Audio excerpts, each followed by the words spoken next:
En diferentes tipos de obras civiles, por ejemplo, la construcción de presas, la estabilización de taludes, la colocación de tuberías de distribución de agua potable o alcantarillado, y más concretamente, cuando hablamos de carreteras, la compactación es un trabajo fundamental.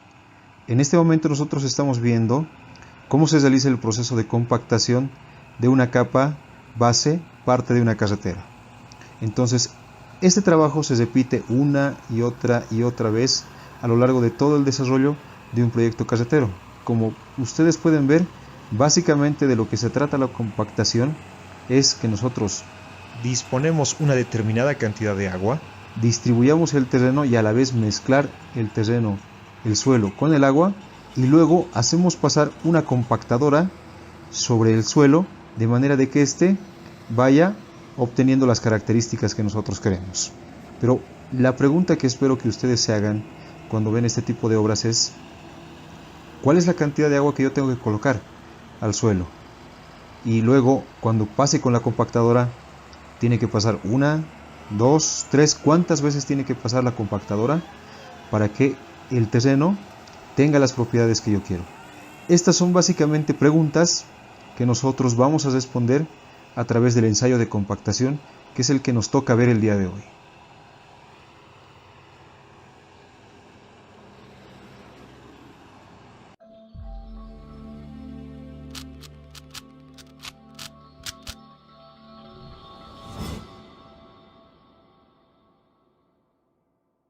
Entonces, la compactación básicamente trata de ¿qué? Reducir la cantidad de vacíos en el suelo. Y de esta forma lo que logramos es densificar el suelo, hacer que éste tenga un mayor peso unitario. Entonces, si recordamos brevemente, nosotros teníamos tres fases en el suelo. Teníamos aire, tenemos agua y tenemos una parte sólida. Decíamos ya que la única fase del suelo que puede estar sujeta a deformación es justamente el aire, porque el aire se puede comprimir, mientras que el agua no y la parte sólida tampoco. Entonces, si nosotros reducimos la cantidad de vacíos, naturalmente el suelo va a tener un menor volumen. Como la masa o el peso no se va a modificar, entonces el suelo como resultado va a ser más denso, va a tener un mayor peso unitario. Entonces, básicamente de eso se trata la compactación, de reducir la cantidad de vacíos, y con esto, ¿qué es lo que logramos? Densificar o aumentar el peso unitario del suelo. Entonces, ¿qué ventajas tenemos al haber compactado el suelo? Naturalmente, un suelo con mayor peso unitario o más denso tiene una mayor resistencia, ¿ya? Al haber eliminado o reducido la cantidad de aire, la cantidad de vacíos, por supuesto, estamos eliminando el potencial de deformación del suelo y por tanto también reducimos los asentamientos que pueden presentarse. Al haber una menor cantidad de vacíos, también por supuesto reducimos el potencial o la permeabilidad del suelo. Otro factor que se reduce debido a la compactación del suelo es reducir el potencial de licuefacción. Y por otra parte, un suelo más denso, un suelo más resistente, por supuesto, va a también tener una mayor resistencia a la meteorización y erosión. Pero la situación es, la pregunta que habíamos hecho, cuando compactamos el suelo, que se trata de introducir una cantidad de agua y luego introducir un peso determinado, esto es a través de una compactadora. ¿Cuáles son los parámetros que tenemos que alcanzar? Esto se consigue básicamente con el ensayo denominado Proctor normal. ¿Ya? El ensayo que nosotros vamos a realizar se denomina Proctor normal. Básicamente se trata de lo siguiente: nosotros vamos a agarrar una muestra de suelo, ¿ya? Y la vamos a colocar en un molde. Vamos a colocar en un molde cuyas dimensiones de diámetro y de alto son conocidas. Como las dimensiones son conocidas, por supuesto el volumen del molde es conocido. Entonces, nosotros, si hacemos un pequeño esquema, acá vamos a tener nuestro molde. Acá tenemos otro elemento que es parte de los instrumentos del equipo, es una extensión del molde.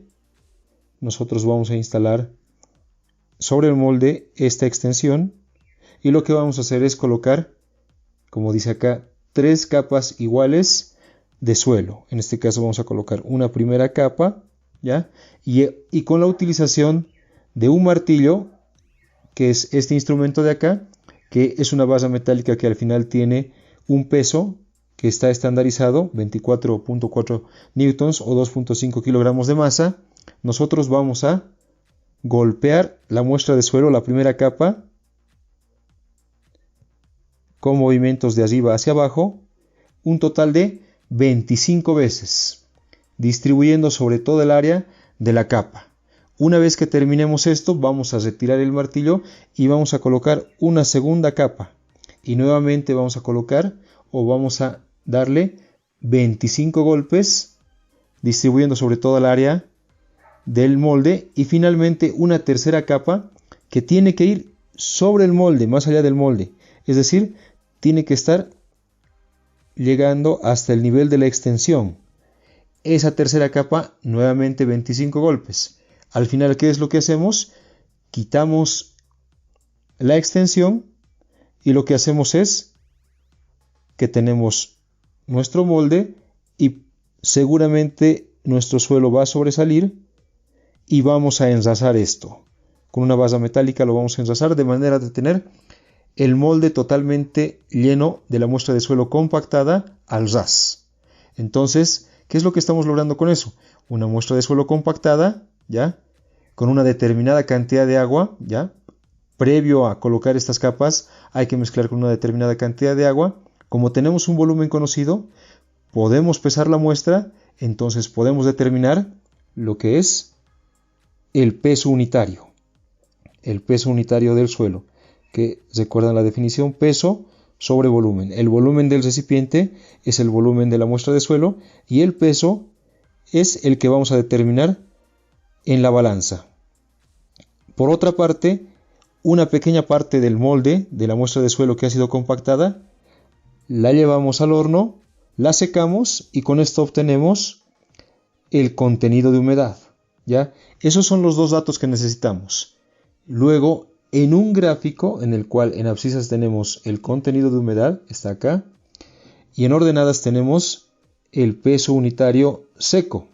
Recuerden, lo que hemos medido es el peso unitario húmedo, pero teniendo el peso unitario húmedo y el contenido de humedad con relaciones peso-volumen, podemos obtener de manera indirecta el peso unitario seco.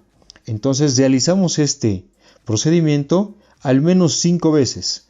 Entonces, con cada nuevo ensayo, nosotros vamos a ir aumentando la cantidad de agua. Observen cómo vamos a tener para una primera muestra un punto que responde a un contenido de humedad y a un peso unitario seco. Vamos a agarrar otra muestra de suelo que va a tener una mayor cantidad de agua. Vamos a repetir el procedimiento y vamos a tener un segundo punto.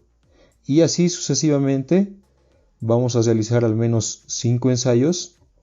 Y con eso lo que vamos a obtener es básicamente la curva de compactación.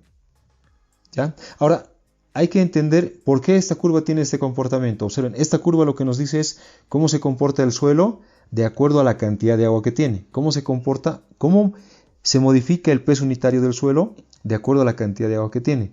Observen que en principio hay una rama ascendente, ¿ya? ¿Por qué sucede esto? Y es que en esta rama ascendente, el agua que estamos aumentando tiene un papel de lubricante, es decir, el agua permite que las partículas se deslicen una sobre la otra en el suelo y de esta forma permite que se acomoden de mejor forma y los vacíos puedan reducirse. Pero llega un punto en el cual, si seguimos aumentando la cantidad de agua, sucede un efecto contrario, ¿ya? Aparece acá una rama descendente, es decir, a mayor cantidad de agua disminuye el peso unitario. Estamos encontrando el comportamiento distinto. En vez de que aumente el peso unitario, disminuye. ¿Por qué sucede esto? Porque, recuerden, la compactación se trata de reducir la cantidad de vacíos. Pero si esos vacíos los llenamos solamente con agua, ya no va a haber vacíos que reducir.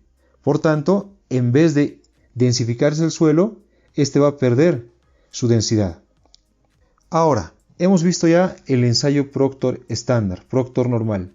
Hay una variación de este ensayo y de hecho es el ensayo que siempre se hace en obras, ya ahora hoy en día los ensayos que se hacen no son el Proctor normal, el estándar, sino el Proctor modificado. Observaremos qué modificaciones tiene. Tenemos un molde, sigue siendo del mismo volumen conocido, ya. Observen que tenemos un primer cambio. Ya no se compacta en 3 capas, sino en 5 capas iguales.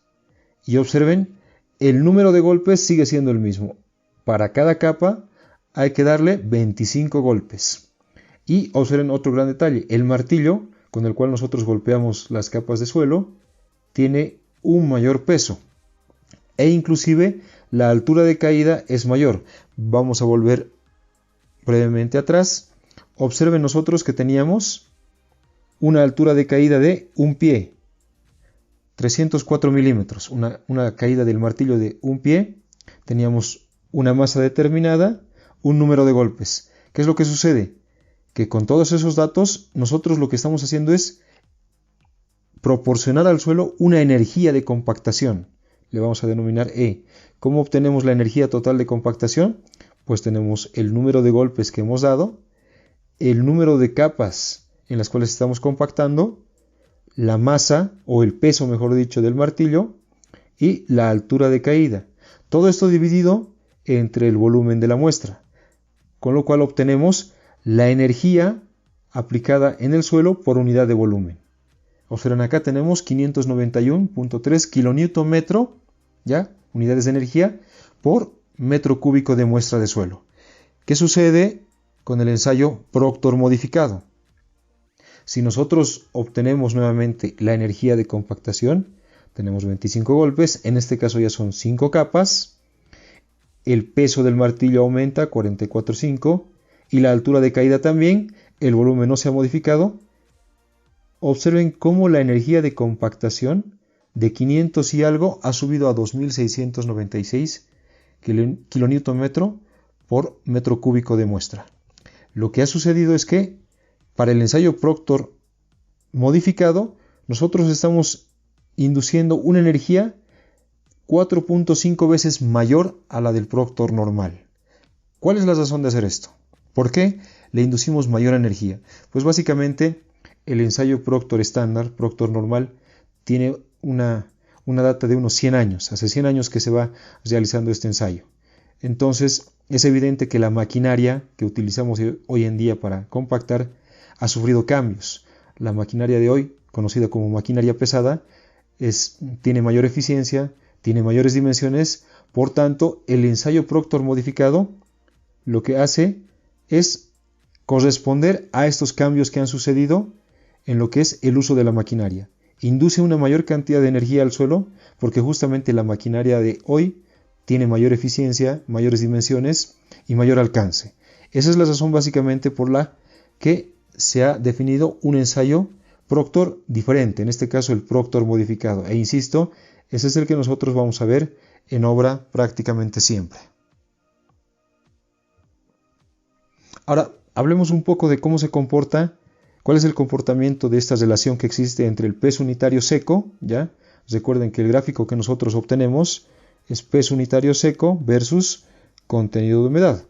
Lo que sucede es que los valores que vamos a obtener acá no son constantes, ¿ya? Vamos a volver brevemente a la primera gráfica. Algo que no hemos dicho es que en la curva de compactación, en definitiva, lo que vamos a buscar es encontrar dos parámetros fundamentales. Uno, teniendo la curva de compactación realizada, vamos a buscar el punto más alto, ¿ya? Y a ese punto más alto le corresponden dos datos. Uno es el peso unitario seco máximo, es el mayor que se puede obtener, ¿ya? Es el peso unitario seco máximo. Y eso está asociado a un contenido de humedad que se le va a conocer como óptima. Entonces, el ensayo de compactación Proctor normal o Proctor modificado tienen como objeto dibujar la curva de compactación y con esta curva de compactación lo que obtenemos es un par de datos, que son el peso unitario seco máximo asociado a un contenido de humedad que le denominamos contenido de humedad óptima. Entonces ahora sí, volvemos acá. Lo que quiero decirles es que estos dos datos no son únicos a un tipo de suelo, sino que dependen fundamentalmente de la energía que nosotros le vamos a aplicar al suelo. ¿A qué me refiero con esto? Si yo por alguna razón incrementara la energía que le aplico al suelo, pues las curvas de compactación van a cambiar, es decir, vamos a tener diferentes curvas de compactación. Observen acá, la curva 2 es la curva que corresponde a un ensayo Proctor normal, un ensayo en el cual a cada capa le corresponden 25 golpes, ¿ya? Si nosotros quisiéramos incrementar, o si pudiéramos de alguna forma incrementar la energía aplicada, ¿qué es lo que sucede? ¿Cómo podemos incrementar la energía? Pues como se ve en la figura, dándole una mayor cantidad de golpes. Al darle una mayor cantidad de golpes, nuestra curva de compactación se mueve hacia arriba, ¿ya? Hacia arriba y a la izquierda, como se pueden dar cuenta. La curva de compactación 3, observen cómo se ha ido hacia arriba y hacia la izquierda. ¿Qué es lo que sucede? Cuando nosotros incrementamos la energía, suceden dos situaciones. Aumenta el peso unitario seco máximo y la humedad óptima o la humedad asociada a este peso unitario seco máximo reduce. Por tanto, estos valores no son valores que se mantienen estáticos, sino que se pueden modificar de acuerdo a la energía que nosotros apliquemos. ¿Ya? Entonces observen cómo, si yo le sigo aplicando mayor energía, acá, 50 golpes, la curva de compactación se sigue moviendo hacia arriba y hacia la izquierda. Pero una condición interesante que se ha encontrado es que nunca van a sobrepasar, ya, la curva de compactación nunca va a sobrepasar un límite que es justamente esta curva que está dibujada acá. Esta curva, que se la conoce como curva de cero vacíos de aire, es una curva teórica. Recuerden que las curvas de compactación o la compactación de lo que hace es reducir los vacíos. Pero ¿qué sucede si teóricamente reducimos todos los vacíos para un contenido de humedad? Si hay humedad en el suelo significa que hay agua. Pero si queremos reducir teóricamente todos los vacíos, significa que el suelo solo está compuesto por parte sólida y por agua. Por tanto, esa condición es de suelo saturado. Entonces, esta curva, la curva de cero vacíos de aire, esta es una curva teórica, corresponde a un estado de el suelo totalmente saturado. Entonces, esta curva es útil para que nosotros podamos graficarla y de esta forma tener una referencia sobre la cual ninguna curva de compactación que nosotros obtengamos sobrepase esta curva de cero vacíos de aire. Es decir, si una curva ustedes encuentran con sus ensayos que tiene esta forma, que ha sobrepasado la curva de cero vacíos de aire, significa que estamos realizando el ensayo mal, porque en teoría no puede sobrepasar ninguna curva de compactación la curva de cero vacíos de aire. Ya recordemos, esta es la curva de cero vacíos de aire. Entonces, ¿cómo podemos graficar esta curva? Nosotros vamos a tener esta ecuación de acá. Ya, esta es la ecuación. Vamos a borrar un poco esto. Esta es la ecuación de el peso unitario seco correspondiente a cero vacíos de aire. Entonces, como la condición es que el suelo está saturado, nosotros vamos a utilizar esta expresión de acá, ya, que la hemos visto en lo que es relaciones peso-volumen. Esto resulta ser 1 porque el suelo está saturado, por tanto la relación de vacíos es igual a la gravedad específica por el contenido de humedad, con lo cual nos da esta expresión de acá. Entonces la voy a volver a anotar. Finalmente, la ecuación de el peso unitario seco de la condición de cero vacíos de aire es igual a Gs por el peso unitario del agua sobre 1 más Gs por el contenido de humedad. Y observen, esta curva solo depende de la gravedad específica, es un dato conocido desde el suelo, inclusive si no lo conociéramos, se puede asumir un valor bastante aproximado. Este es el peso unitario del agua, que es dato conocido, 9.8 kilonewtons metro cúbico, y el contenido de humedad, nosotros ahí nos damos diferentes valores. Como quiero definir una curva, agarro un contenido de humedad, por ejemplo, de 20%, ¿ya? 20%, y con esto hallo mi peso unitario para 0 vacíos de aire. Y seguramente voy a obtener este primer punto de acá. Me doy otro contenido de humedad, diremos 15%, introduzco en la ecuación y seguramente voy a obtener un punto como este que está acá. Entonces voy graficando. Aquí la humedad no es una humedad medida, sino son valores que nos vamos dando. Nos damos diferentes valores de humedad y utilizando la ecuación dibujamos la curva de 0 vacíos de aire. Recuerden, esta curva es útil para verificar que estemos realizando bien el ensayo de compactación. Bien, ahora vamos a ir viendo algunos detalles de comportamientos especiales que tiene el suelo cohesivo en este caso, cuando lo compactamos. ¿Ya? Entonces, aquí tenemos la curva de compactación, ¿ya? Aquí tenemos nuestra curva de compactación, recuerden, la obtenemos del ensayo Proctor modificado. Y lo que sucede es que en esta curva vamos a tener dos sectores, separados por el límite de la humedad óptima. Al lado izquierdo, ya se le conoce como el lado seco, y a este lado como el lado húmedo. Y eso es justamente porque este sector tiene un contenido de humedad mayor al óptimo, y este sector de acá tiene un contenido de humedad menor al contenido de humedad óptima. Entonces, ¿qué es lo que pasa? Cuando nosotros hagamos los ensayos o cuando nosotros compactemos nuestro suelo, va a estar o en el lado seco o en el lado húmedo. Dependiendo en qué sector se encuentre de la curva, el suelo va a tener diferente comportamiento. Sobre todo vamos a hablar del lado húmedo, que es el lado más problemático. ¿Qué es lo que sucede cuando estamos en el lado húmedo? Y esto aplica, insisto, a suelos cohesivos, ¿ya? Cuando estamos en el lado húmedo, o sea, tenemos demasiada agua, los suelos cohesivos tienden a presentar este acomodamiento de las partículas, de tal forma que su disposición es dispersa, ¿ya? ¿Qué sucede cuando las partículas tienen esta formación y están alineadas? Lo que sucede es que el suelo, ¿ya? El suelo cohesivo tiene un comportamiento de fluido viscoso. Este es un fenómeno que lo conocemos como pumping. No es de hecho muy conocido, ya no es un fenómeno muy conocido, pero sucede en dos situaciones. Una, la más evidente, cuando hemos agregado demasiada cantidad de agua. Estamos en el sector, en el lado húmedo, porque hemos colocado demasiada cantidad de agua. U otro puede ser cuando nosotros hemos sobrecompactado el suelo, es decir, hemos sobrepasado la cantidad de energía que teníamos que colocar. Entonces, si nosotros colocamos demasiada agua o sobrecompactamos el suelo, tenemos el riesgo de que el suelo se comporte como fluido viscoso y que aparezca este comportamiento, pumping.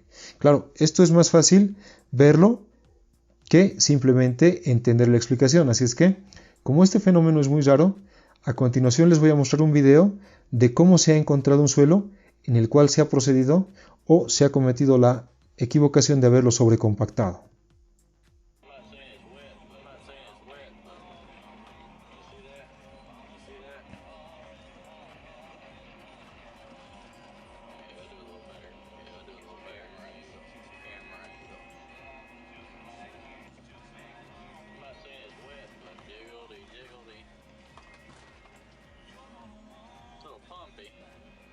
Entonces observen, acá estamos viendo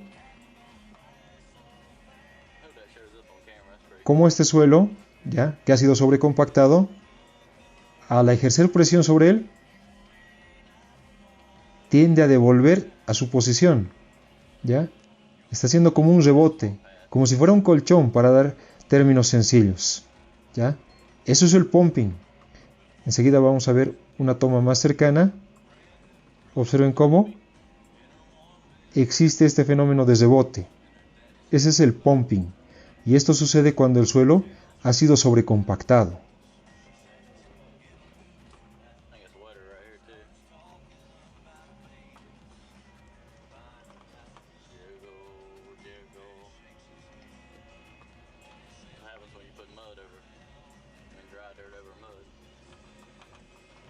Ahora vamos a ver algunos efectos, algunas propiedades del suelo que se modifican debido a la compactación del mismo. Entonces, en principio tenemos la permeabilidad. Entonces, cuando nosotros incrementamos el contenido de humedad, ya, nuevamente estamos hablando de nuestra curva de compactación, ya tenemos un lado húmedo y un lado seco. Entonces, cuando hablamos de aumentar el contenido de humedad, estamos yendo en esta dirección. Mayor humedad, recuerden, esto es contenido de humedad y esto es el peso unitario seco. Entonces, mientras nosotros aumentamos más el contenido de humedad, lo que resulta con la permeabilidad es que ésta se reduce. Entonces, usualmente, obviamente este es un factor que nosotros requerimos, ¿ya? Usualmente, cuando nosotros estamos en obra, buscamos tener un contenido de humedad que esté en un intervalo entre el contenido de humedad óptima. Es decir, si nosotros tenemos acá de laboratorio un contenido de humedad óptima, en general nosotros vamos a querer que el contenido de humedad que obtengamos, que va a ser complicado que obtengamos el contenido de humedad óptima, es que esté por debajo en una diferencia de 1% o por encima hasta un máximo del 3%. Generalmente vamos a tener ese rango de valores de humedad aceptables en obra. Luego, otros efectos que vamos a encontrar en el suelo son sobre la resistencia y la dureza del suelo. Esto más concretamente en suelos finos, ¿ya? En suelos finos. Entonces, ¿qué es lo que sucede? Si nosotros incrementamos el contenido de humedad, esto va a resultar en una disminución de las resistencias. Recuerden, cuando nosotros estábamos en el lado húmedo, el suelo se comportaba como un fluido viscoso y por tanto es razonable pensar que va a reducirse la resistencia y dureza del suelo. Luego tenemos otro término que es la compresibilidad del suelo, ¿ya? A bajas presiones, es decir, cuando nosotros compactemos capas superficiales del suelo, entonces el lado húmedo de la curva se va a comprimir más. ¿Qué significa esto? Nosotros vamos a tener acá una curva de compactación, que significa que a bajas presiones, cuando la capa de suelo que hayamos compactado sea superficial, esta curva va a tener esta forma, ¿ya? El lado húmedo se comprime más. Pero a altas presiones, es decir, cuando compactemos suelos que después estén sujetos a grandes presiones, ¿ya? A grandes presiones, es decir, capas profundas, nuestra curva de compactación va a ser de esta forma, donde el lado seco es el que se comprime más. Finalmente, cuando hablamos del efecto sobre el potencial de expansión y contracción, vamos a decir que con un incremento en el contenido de humedad, el potencial de expansión se va a reducir y el potencial de contracción se va a incrementar.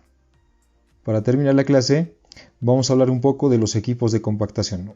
Es muy probable, muy seguro, que muchos de ustedes han visto maquinaria de construcción o han visto en desarrollo las actividades de compactación del suelo. Entonces, ustedes se habrán dado cuenta que existen diferentes tipos de equipos de compactación. Lo importante saber acá es que, dependiendo del tipo de suelo, algunos tipos de maquinarias son más óptimos que otros. Por ejemplo, los vibradores manuales, usualmente se les conoce como vibradores saltarinas, ¿ya? Que son estas de acá, y naturalmente sirven para lo que son trabajos pequeños de compactación. Muy generalmente se utilizan en la instalación de tuberías. Pero ahora los equipos grandes, como por ejemplo los rodillos pata de cabra, que son estos de acá, ¿ya? Rodillos pata de cabra que hemos visto al principio, estos son usualmente más adecuados cuando compactamos suelos cohesivos, ¿ya? Y sin embargo no son adecuados para suelos granulares. Entonces la compactación se debe a través de las proyecciones sobre el tambor. Las proyecciones son lo que nosotros conoceríamos como las patas de cabra. Luego tenemos las compactadoras de rodillo liso. En este caso, este tipo de compactadoras nos sirven principalmente para suelos granulares, en este caso arenas o arcillas arenosas, ¿ya? Principalmente los rodillos lisos nos permiten realizar los trabajos de acabados, las capas superficiales. tanto así que las presiones que ejercen son del orden de los 350 kilonewtons cuadrados. Recordaremos este valor, ¿ya? Pero lo fundamental, nos sirve para suelos granulares y principalmente para realizar la compactación de las capas superficiales, es decir, para hacer los acabados. Luego tenemos los rodillos con neumáticos. Este tipo de rodillos con neumáticos nos sirven también para trabajar con suelos granulares, pero también con suelos finos. Pero la diferencia es acá que como existe un espaciamiento entre las ruedas de la compactadora, es posible y al reducirse el área de contacto, se puede aplicar una mayor presión sobre las capas del suelo. Por tanto, usualmente se utiliza este tipo de compactadoras para las primeras capas del relleno y para los terminados las de rodillo liso. ¿Ya? Por otra parte tenemos los rodillos vibratorios, que son como los de rodillo liso, pero su tambor tiene un elemento que les permite un efecto de vibración. Entonces, a diferencia de los anteriores equipos, este nos sirve mejor para suelos granulares. Y usualmente estos se utilizan cuando trabajamos con capas de una altura considerable del terreno, en este caso del orden de 60 a 90 centímetros. Es decir, usualmente este tipo de rodillos se utilizan en proyectos de gran envergadura. Entonces, en la siguiente clase vamos a arrancar con lo que es el tema de controlar la calidad del suelo que hemos compactado. Es decir, hasta ahora nosotros con el ensayo de compactación hemos obtenido estos dos valores: el peso unitario seco máximo y la humedad óptima. Ahora tenemos que volcar estos valores de laboratorio a obra, in situ. Y cuando hagamos la compactación tenemos que verificar que hemos llegado a este valor de peso unitario seco y a este valor de contenido de humedad. ¿Cómo podemos determinar si hemos alcanzado estos valores? Esto es con una prueba de calidad y eso se hace con el ensayo de densidad in situ. Y eso es lo que vamos a ver en la siguiente clase.